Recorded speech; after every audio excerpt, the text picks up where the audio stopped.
Hi there. Welcome to today's Business News Kenya.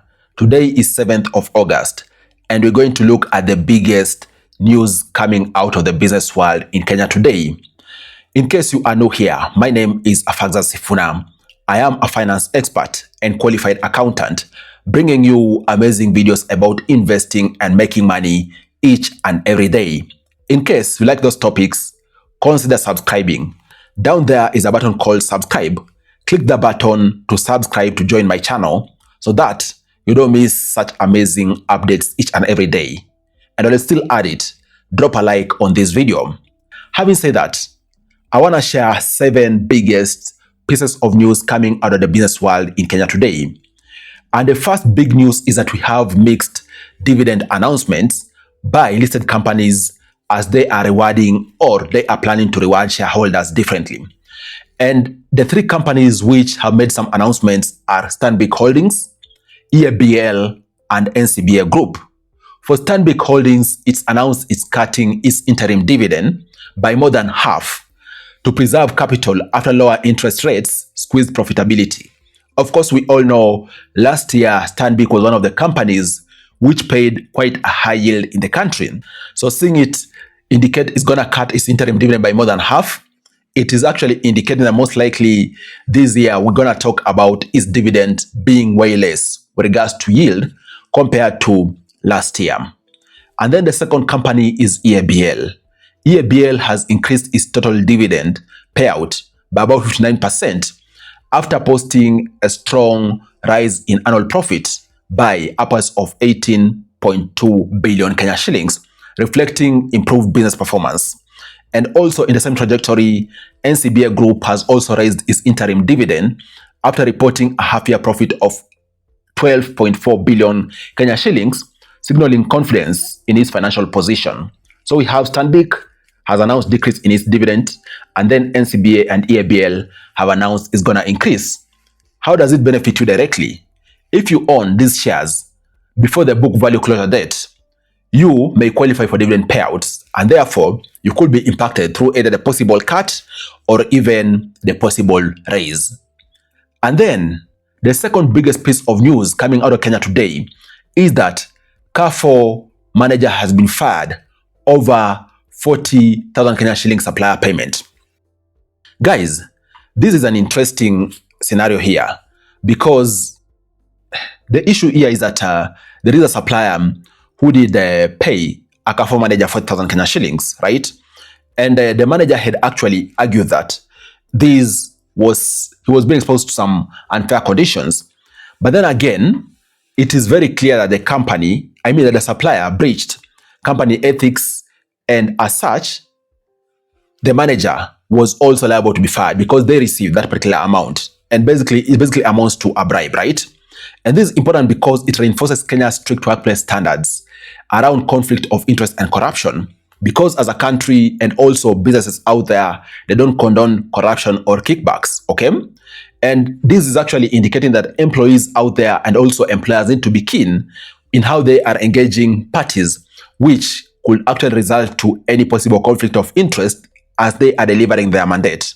So in case you are out there, you are an employee, you should avoid accepting gifts or payments from suppliers, contractors, or clients without company approval.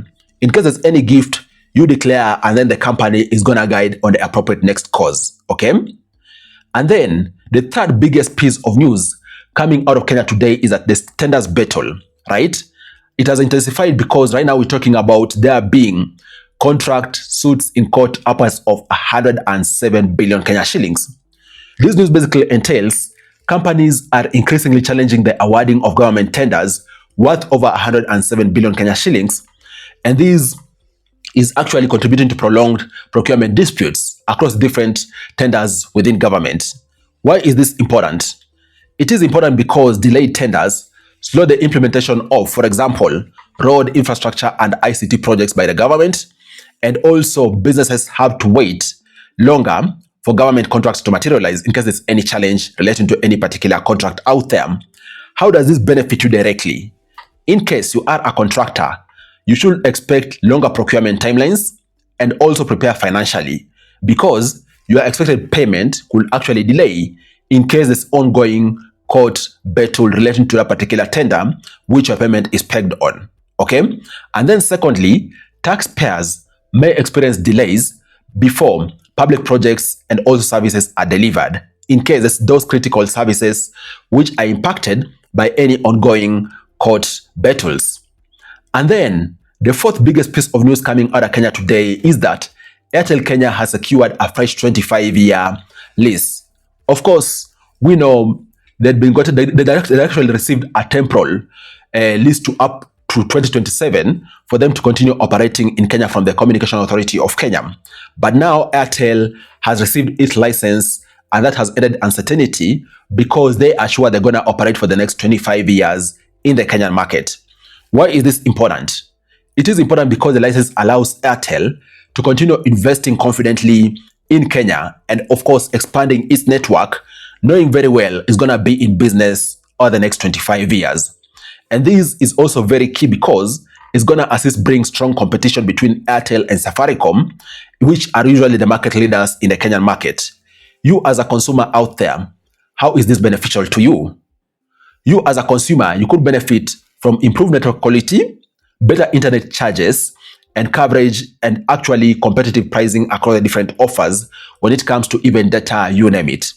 And also, businesses are relying on Airtel services. You know, those who are relying on Airtel services are going to gain confidence, and also they're going to enjoy the benefits of the long-term regulatory implications by the Communication Authority of Kenya, because they're going to continue operating as a going concern on any areas they are collaborating with Airtel on. And then the fifth biggest piece of news coming out of Kenya today is that also the courts have upheld dismissal of Safaricom manager over data leaks. So the thing is this: Safaricom had fired one of its managers over the manager accessing and utilizing data in an unauthorized way, and that manager had gone to court seeking unfair dismissal. The employment court has upheld that the dismissal of a former Safaricom manager accused of leaking confidential data relating to customers and company information, affirmed was actually in line with the company's operations, and also the court upheld that. This is important because it highlights the growing importance of cybersecurity and data privacy in Kenya. You can just wake up and leak someone's data and even steal company's information, share it to the public or whichever other quarters out there in an authorized way.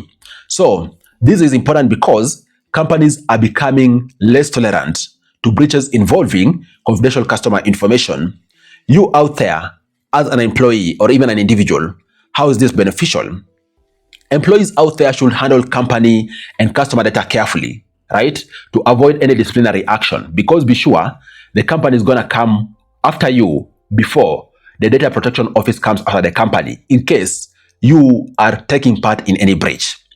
And then the sixth biggest piece of news coming out of Kenya today is that due to Iran conflict and of course the closure of the Strait of Hormuz, Saudi Arabia did take advantage of Kenya's fuel lead and actually surpassed the UAE with regards to being the country which actually supplies Kenya with fuel the most, because this surpassed UAE because of that particular closure.